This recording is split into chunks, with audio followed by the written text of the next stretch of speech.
Hello everyone, welcome to Sweet Tomato Vine Homestead. I'm Linda, and today I'm out in my garden, and I came out here just to see what my plants need. I want to get a good look at all my plants today.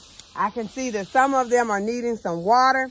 Others are needing to get some fertilizer on them, because y'all, you never get finished with all of the areas. You never get a chance to feed all of your plants. If you start in the morning, then for me to feed all of mine, it would take me literally all day. So I don't ever get finished, but I always remember where I left off. And if you don't remember, your plants will remind you, because they'll start looking weak. But I want to show you all one of my plants that I think I showed you all. I'm not sure, but I think I showed you all my pepper plant. This is a bell pepper plant. And when my nephew Marvin and I removed the weeds and all of the grass from that raised bed, we had to take this one out, because it was, we pulled it out accidentally. So we just went ahead and removed the plant.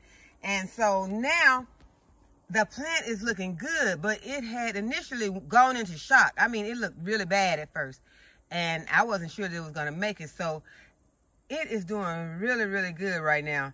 So what I've been doing is I've been watering it, and I've been putting some fish emulsion on it, and it has snapped back. So I'm happy about that. And I also want to show you my Roma Nesta, my broccoli Roma Nesta. It is looking really good sitting over there in a pot by itself.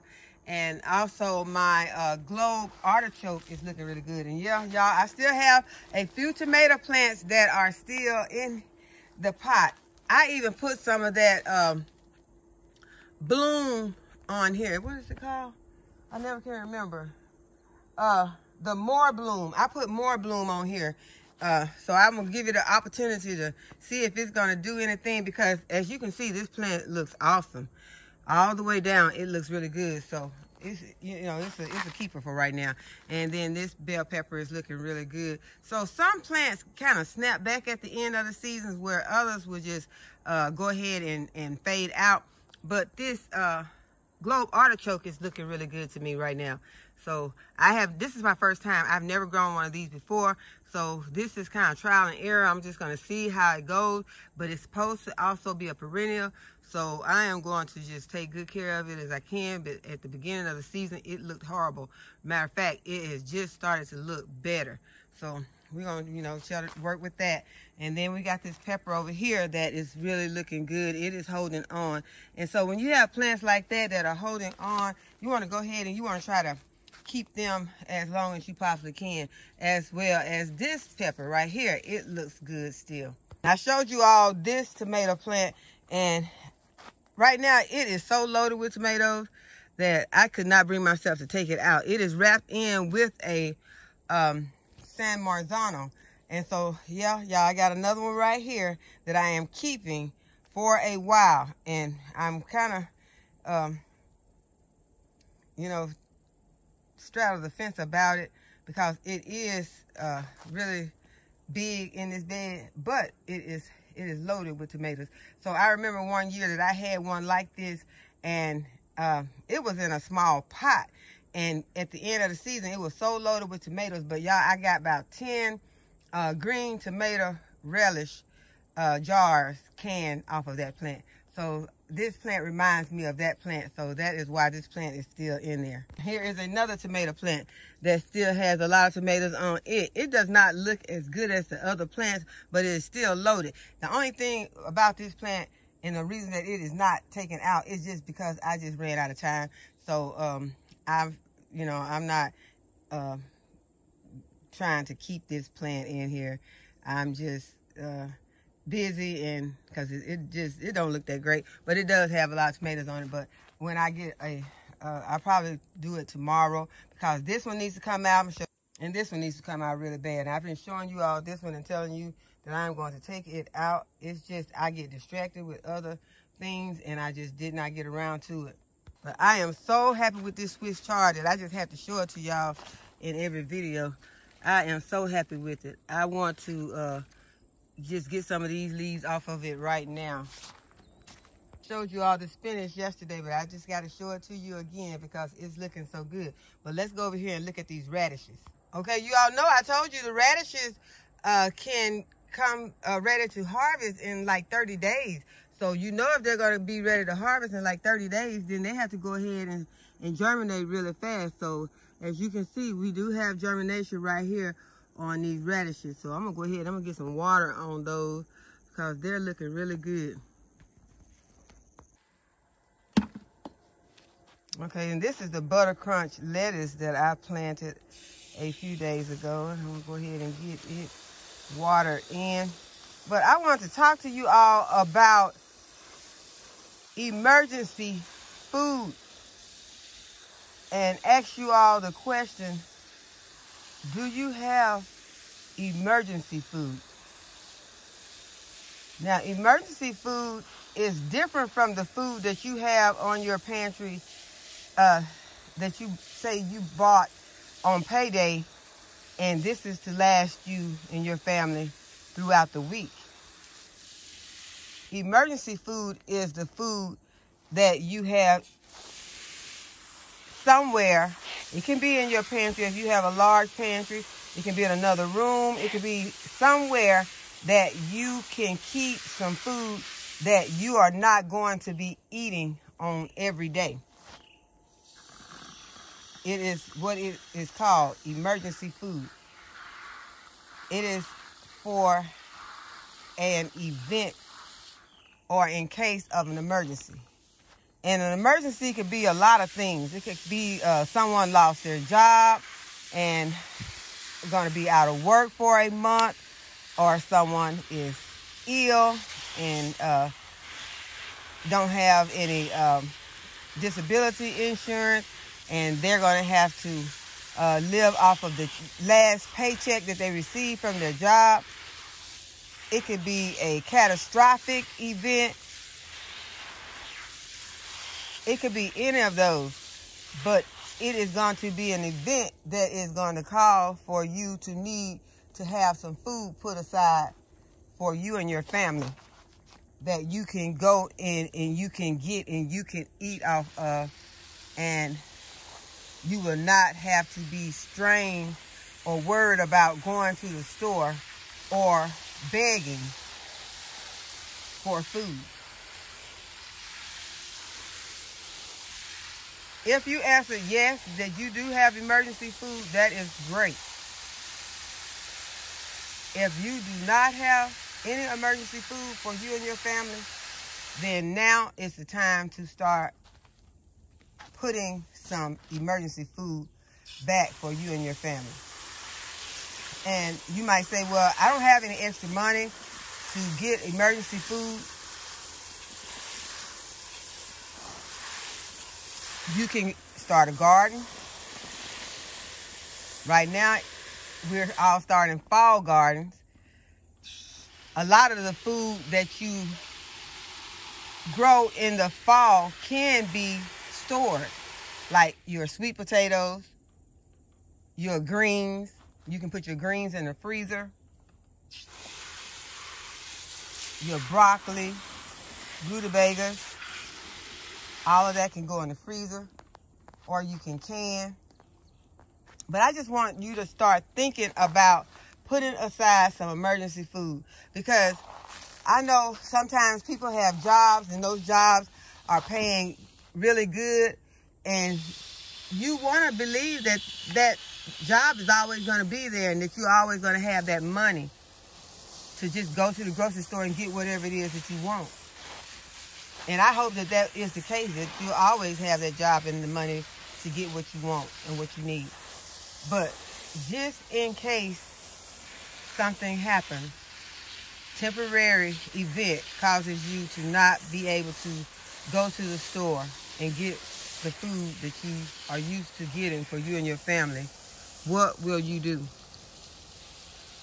And I know a lot of people's answer is, well, I got a lot of friends and I have a lot of family that would be able to help me out. Well, what if this event is not just a personal event for you? What if this event is affecting them the same way that it is affecting you? Will they be able to help you out at that time? So you have to take responsibility for you and your family and put aside some food whenever you can that you will be able to have in case of an emergency.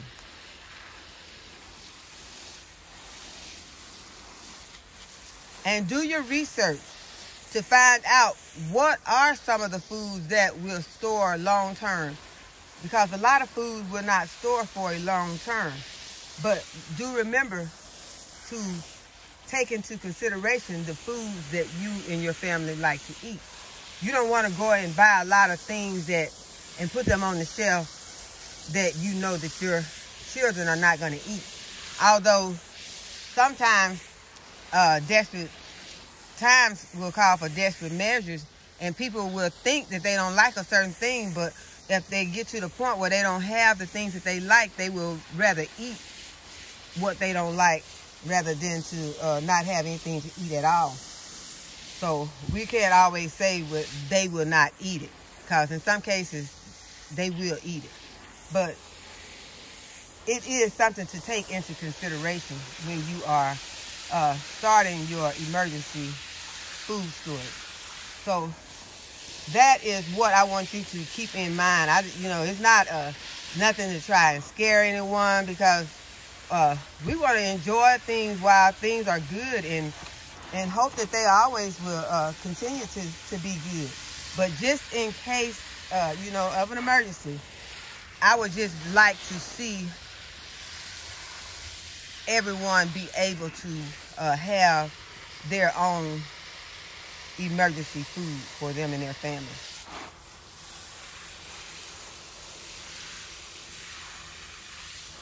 Because believe me, things can get to the point where you won't be able to depend on anyone but yourself and what you have done, what you have put aside. Those people that you think that you can go to and ask for something, they might ask you, well, what do you have to barter with? And I know some of you've never even heard that term, but bartering means that what do you have to trade? So that would mean that things had gotten to a desperate, really emergency situation if someone was asking you to barter with them. But that is something to also take in consideration. What do you have to barter with? So while you are getting your emergency food pantry together, also be thinking of things that if there were an emergency that you could trade with someone for. If it's something that you needed that you did not have and your neighbor has, then you might have something that they need that they do not have, and you would trade with them.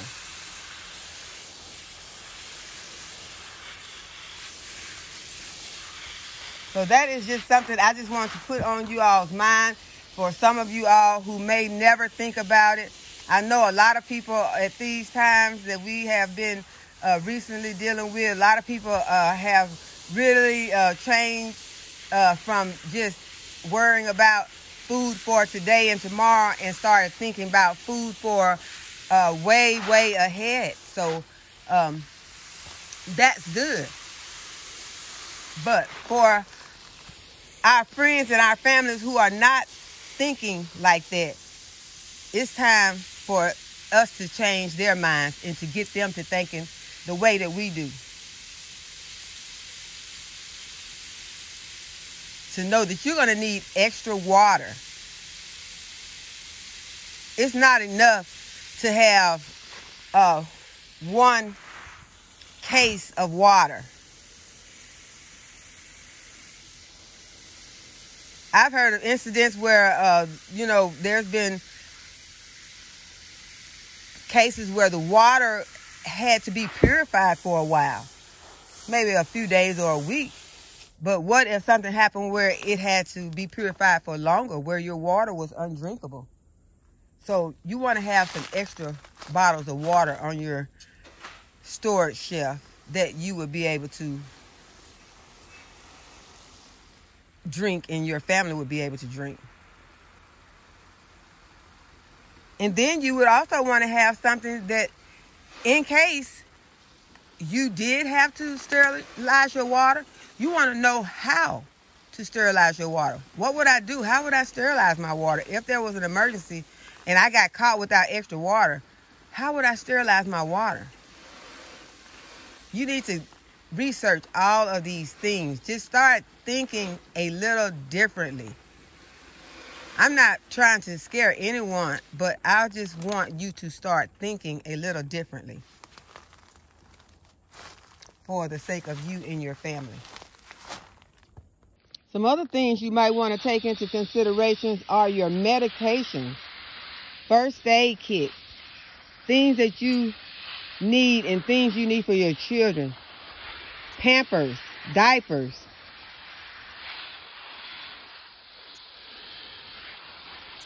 wipes, formula. Do you have enough of that on hand in case of an emergency? Those are things that you need to inventory and you need to consider getting. Some people will be able to get those things at a pantry. Some pantries will supply some of those things. So if you have access to a pantry, take advantage of your local food pantries to get some extra food to put on your emergency storage shelf. I'm not telling anyone to try to hoard anything, but just get some emergency food.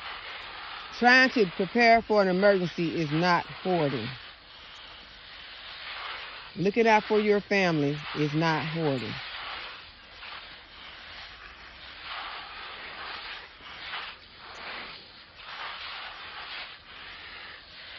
It's just making sure that your family is supplied for.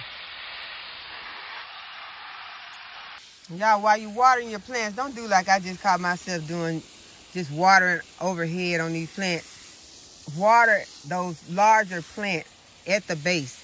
Some of those smaller ones you won't be able to, like these little carrots, like right here.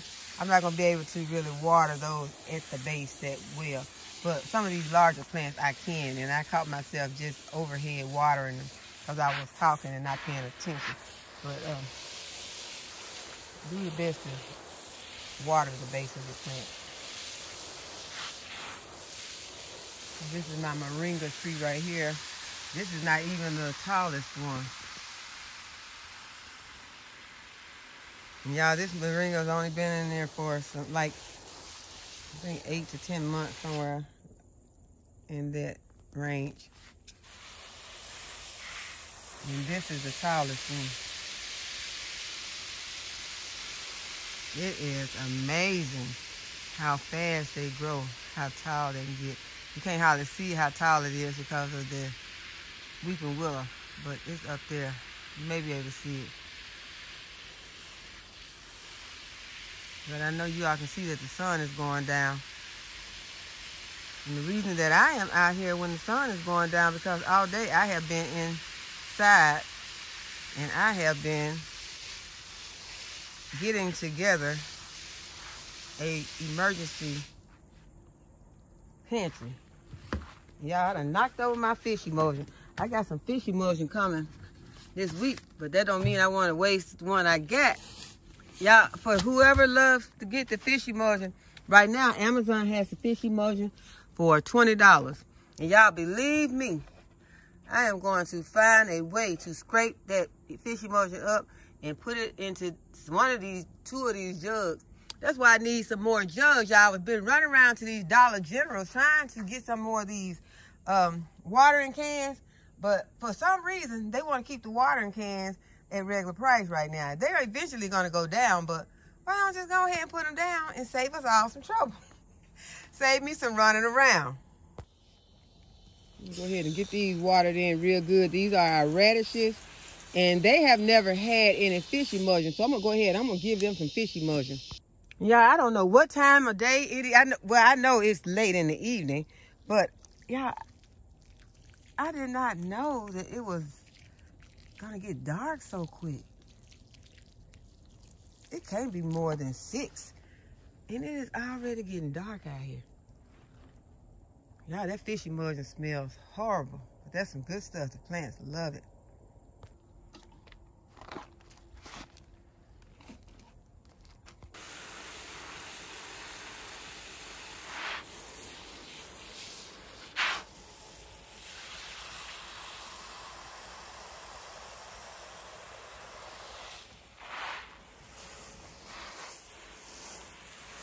Y'all, there are some carrots in this bed. There is germination in this bed. Now, you can't see it right now from where I'm holding the camera back, but there is germination there. This is my lemon. I'll go ahead and give her some water.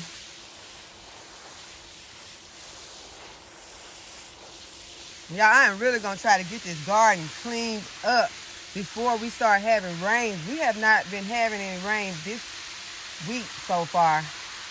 So we had a lot of rain last week, well, 2 days, and it was pretty good. But I know that in the fall it starts to raining, and you get a lot of rain most of the time. So I am going to try to get the garden cleaned up where it'll be kind of able to take care of itself when the rains really start. Not take care of itself, but where I won't have to be coming out and dragging his hose around. I'll still have to come out and keep an eye on my plants to keep those bugs from getting it, because as I was working today, I still did not find my row cover. I have some row cover, and I have the arches, the hoops that you hang the row cover over. And what I'm going to do is I'm just going to use some rocks around that of the beds to keep the row cover on. So that is my plan. It worked out pretty good last year. Rocks held it down really good. The zinnias. This butterfly bush and that rose. Some water.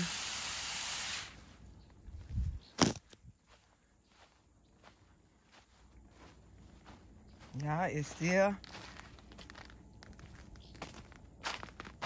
I'm still out here, and I have not picked up my fish emulsion yet. I'm still watering these plants over here because I've gotten in a hurry now, trying to get finished.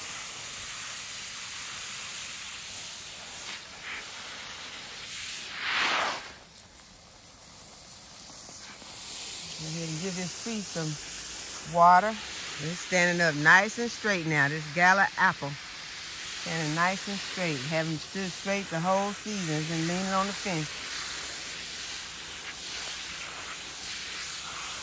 And it's gonna need some fertilizer too.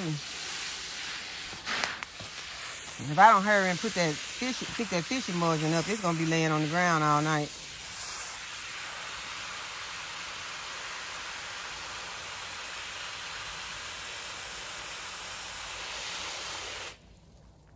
Probably overwatered that one while I was trying to figure out what I need to do.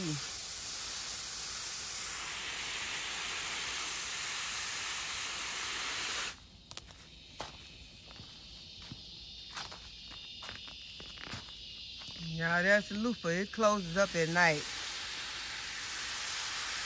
Some of the leaves looking pretty bad on it. It's still doing its thing, so I'm gonna let it do it for as long as it can do it.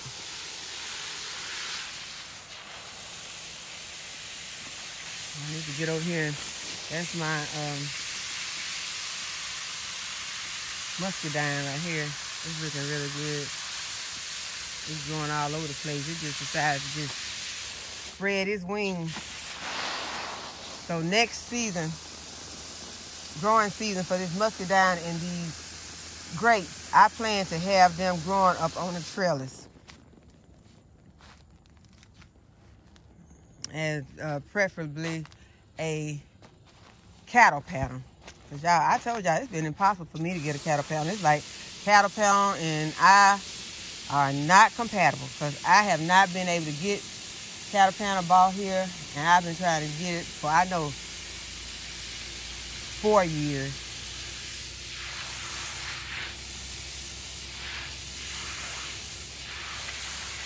But my trailer is not long enough to get it, put a cattle pattern on.